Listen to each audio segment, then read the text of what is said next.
BSNL में बहुत बहुत स्वागत है और आपका बहुत बहुत धन्यवाद कि आप इतने शॉर्ट नोटिस पे बीएसएनएल में आप आए और आप इस जो ओकेज़न है जो कि हमारा स्वदेशी टेक्नोलॉजी द्वारा निर्मित आत्मनिर्भर भारत द्वारा अंडर आत्मनिर्भर भारत प्रोग्राम के अंडर में जो टेक्नोलॉजी डेवलप हुई है उसके थ्रू जो मोबाइल टावर्स हैं और हमारे बीटीएस हैं जो लग रहे हैं उनका इनॉग्रेशन है। कल आदरणीय प्रधानमंत्री जी 1 लाख टावर का इनॉग्रेशन करने वाले हैं जो कि उड़ीसा से करेंगे। इससे पहले मैं आपको थोड़ा एक ओवरव्यू देना चाहूँगा कि भारत एक ऐसा देश है पूरे वर्ल्ड में जिसका कि मोबाइल नेटवर्क सबसे बड़ा है चाइना के बाद। 1995 में हमारे पास लगभग 1 करोड़ कनेक्शन थे, लेकिन आज हमारे पास 120 करोड़ कनेक्शन है। यानी कि आप समझ लीजिए कि 10 साल से ऊपर एज के ग्रुप के जितने भी लोग हैं उन सबके पास एक एक मोबाइल कनेक्शन लगभग सबके पास है। तो ये बड़े हर्ष की बात है और बड़े गर्व का विषय है। आज हम देखें कि मोबाइल जन जन के हाथ में है। ये इतने सारे एफर्ट के बाद भी हमारे कुछ एरिया ऐसे रह गए हैं, remote areas, hilly areas, far flung दूर दराज के इलाके जो कि कवर नहीं हो पाई थी किसी भी ऑपरेटर द्वारा। तो क्या हुआ, बीच बीच में बहुत सारी स्कीम्स आती रही। कभी कोई LWE स्कीम आई, कभी कोई नॉर्थ ईस्ट के प्लान की स्कीम आई, कभी अनकवर्ड विलेजेस की स्कीम आई, लेकिन इन सब स्कीम्स के द्वारा भी कवर नहीं किया जा सका। फिर भारत सरकार ने एक बहुत मजबूत कदम उठाया जिसके जरिए कि जो भी अनकवर्ड एरिया है जो किसी स्कीम द्वारा कवर नहीं हो पाए और जो किसी भी ऑपरेटर द्वारा कवर नहीं हो पाए उन सबको कवर करने का एक संकल्प लिया और कैबिनेट ने इसकी मंजूरी दी और इस प्रोजेक्ट का नाम रखा 4G सैचुरेशन प्रोजेक्ट। मतलब भारत को 4G के द्वारा हर गांव-गांव को सैचुरेट करना इसका पूरा मकसद था। तो ये प्रोजेक्ट बीएसएनएल को दिया गया और इस प्रोजेक्ट में खास बात यह है कि जो भी टेक्नोलॉजी आएगी वो स्वदेशी डेवलप होना चाहिए। हमारी संस्था C.DOT ने इसे डेवलप किया। इसका 2 पार्ट होते हैं, एक रेडियो पार्ट होता है, एक कोर पार्ट होता है। तो कोर नेटवर्क डेवलप किया C.DOT ने और जो रेडियो पार्ट है वो डेवलप किया तेजस नेटवर्क और इन सबको इंटीग्रेट किया टाटा कंसल्टेंसी सर्विस ने, TCS ने। तो इसके द्वारा हमारे लगभग 1 लाख टावर पूरे देश भर में बन के लग के तैयार हो गए हैं और फुली फंक्शनल है। तो 1 लाख को अगर हम विभाजित करें तो किस तरह से है कि इसमें से कुछ टावर तो ऐसे हैं जो कि USOF universal service obligation fund, पहले इसका नाम था, आजकल इसका नाम बदल के रखा गया है डिजिटल भारत निधि, DBN प्रोजेक्ट।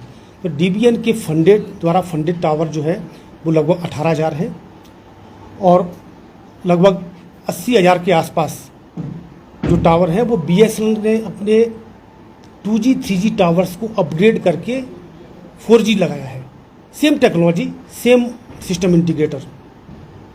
तो उसका नाम है फेज़ 9.2, BSNL का अपना फेज़ 9.2। तो phase 9.2 plus DBN funded project, इन सबको मिला के लगभग 1 लाख टावर हो गए हैं।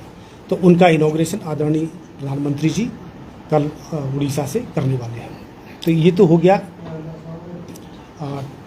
All India perspective. अब थोड़ा सा मैं BSNL का बताऊं तो BSNL जब से ये प्रोजेक्ट्स मिले हैं, भारत नेट का भी प्रोजेक्ट मिला है BSNL को और 4G का मिला है और BSNL ने काफ़ी कदम उठाए जिसकी वजह से पिछले 2 क्वार्टर में BSNL को प्रॉफिट हुआ। बैक टू बैक प्रॉफिट देखें तो हमारा Q3 में 262 करोड़ का और Q4 में 280 करोड़ का प्रॉफिट हुआ है। और इस सब की वजह ये है कि एक तो 4G नेटवर्क का एक्सपांसन, हमारे FTTH connection bringing more efficiency in the operation, और ये ऑनगोइंग प्रोसेस है। अब हम इसको और अच्छा करेंगे जिससे कि BSNL अपनी पास्ट ग्लोरी पे फिर से आ जाए। आपको विदित होगा BSNL का पर्पस केवल प्रॉफिट कमाना नहीं है, प्रॉफिट कमा के अपने आप को सस्टेन करना, ये तो है ही। इसके अलावा जब भी ज़रूरत पड़ती है, जब भी देश को ज़रूरत पड़ती है, बीएसएनएल हमेशा फोरफ्रंट पर रहता है। चाहे वो 2014 का सैलाब हो कश्मीर में, चाहे वो आपका अनरेस्ट हो 2016 में जब बीएसएनएल के ही फ़ोन काम कर रहे थे, कोविड के टाइम में, आर्टिकल का एब्रोगेशन के टाइम में, अमरनाथ यात्रा जो कि इतनी दुर्गम जगह पे है, जहाँ की आपको पता है कि मई तक बर्फ़ रहती है, और बीएसएनएल, और जुलाई से यात्रा शुरू होनी है, रोड भी क्लियर नहीं होती। प्रथम पूजा 11 जून को होनी थी, 30 मई तक तो लगभग बर्फ़ ही थी। BSNL was the first operator जिसने फाइबर पहुँचाया और वहाँ पे लाइव टेलीकास्ट किया प्रथम पूजा का। तो जब भी ज़रूरत पड़ती है देश को, बीएसएनएल हमेशा फोरफ्रंट पे है। अब चूँकि मैं कश्मीर का इंचार्ज हूँ तो थोड़ा ऑल इंडिया पर्सपेक्टिव के बाद मैं कश्मीर की बात करूँगा। तो कश्मीर में जो 4G सैचुरेशन प्रोजेक्ट है, जिसके तहत लगभग हमारे 300 के आसपास टावर खड़े हो गए हैं, और जिसमें से कि 262 टावर फुली फंक्शनल है, जो कि रिमोट एरियाज़ में है। और अंडर फेज 9.2 जिसमें कि 2G 3G को अपग्रेड किया गया है, ऐसे टावर 545 है। तो टोटल 545 पर 262 में 800 से के आसपास टावर हमारे 4G में वर्क कर रहे हैं।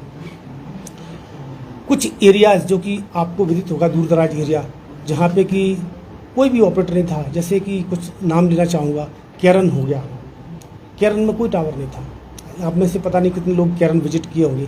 केरन है, मच्छल सेक्टर है, टीटवाल टंगधार है, नारनाग है, दूध पथरी है, नागनाड है, अहरबल है, गुरवतन है, तोश मैदान है ना, दूध पथरी है। तो और भी बहुत से रिमोट एरियाज़ है जहाँ पे कि हमारे टावर पहुँच चुके हैं और 4G उसमें वर्क कर रहा है। अब चूँकि टेक्नोलॉजी अभी डेवलप हुई है, तो ये कोई भी चीज़ नई डेवलप होती है तो हमेशा ऐसा नहीं कि एक बार में चल पड़ती है, उसमें हमेशा कभी कोई ना कोई खामियां जरूर रहती है। तो धीमे धीमे उन खामियों को हमें दूर किया जा रहा है। जो भी थोड़ी बहुत नेटवर्क की थोड़ी बहुत हल्की फुल्की समस्या है, तो उनको प्रोग्रेसिवली उसे इम्प्रूव किया जा रहा है, और हमारी टीम इसमें सतत कार्यरत है। और आगे चल के आप देखेंगे कि बीएसएनएल अपने जो पुराने दिनों की तरफ ही वापस लौटेगा, जो कि हमारा 2006-07 के आसपास, जब ये बहुत ज़्यादा हमारे पास कैश सरप्लस था, तो वही दिन वापस आए। आपको बताना चाहूँगा, बीएसएनएल में जो टावर्स लगे हैं उन सब में सभी लोगों का योगदान है। हमारा स्टेट गवर्नमेंट ने भी बहुत एक्सपीडिशियसली लैंड अलोकेट की, हमें परमिशंस दी ऑप्टिकल फाइबर केबल ले करने की।